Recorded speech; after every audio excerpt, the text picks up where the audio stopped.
ყველაზე მნიშვნელოვანი საკითხი მე მგონი არის 60,000 ბავშვის კვება და 13-ის მოზარდი რომ დაიღუპა, მათ შორის მერის უპასუხისმგებლო საქციელი. ადამიანი რომელიც შემოდის და ადამიანი რომელიც საუბრობს, შემოდიხარ ეჭრებით საუბარში.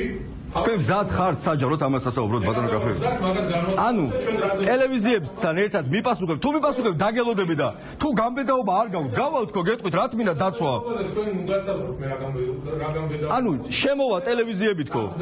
2 საათს დაგელოდებით, თუ შემოხვალთ. მე განსაზღვრა ტელევიზიები შემოვიდეს, თუ არ შემოვიდეს. ანუ საჯაროდ მინდა, საჯაროდ ბატონო კახები. მე შეგიძლია გაბრძანდეთ.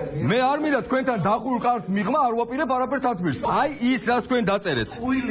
როგორ რა არის ტყუილი? ეს თქვენი განცხადება, ეს ვინ დაწერა? ეს ვინ დაწერა? ლევანში. ეს ვინ დაწერა? ხო, დაწერილი გაქვს, მე დავწერე. ბატონო კახი, ძალიან ცუდ რამეს აკეთებთ. ძალიან ცუდ რამეს აკეთებთ მართლა.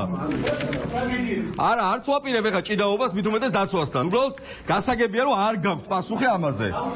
ხო, დაწერილ ტექსტს კარგად კითხულობთ ისე ბატონო კახი. ყოჩა.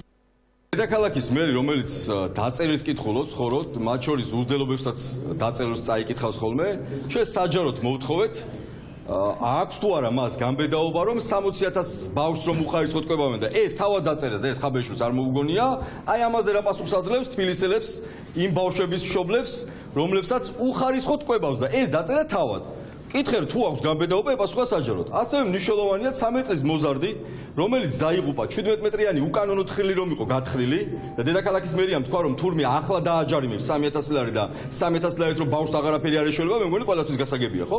ამაზე თუ ხედავს ვინმეს პასუხისმგებლობას, იმიტომ რომ დედაქალაქის მერიის პასუხისმგებლობაა თავიდან ბოლომდე რომ უკანონო მშენებლობები, უკანონო თხრილები არ იყოს დედაქალაქში. დაცვას მოუხმო ბატონმა კახიმ და გამოგვაძევეს დედაქალაქის მერიის მთავრობის თომიდან.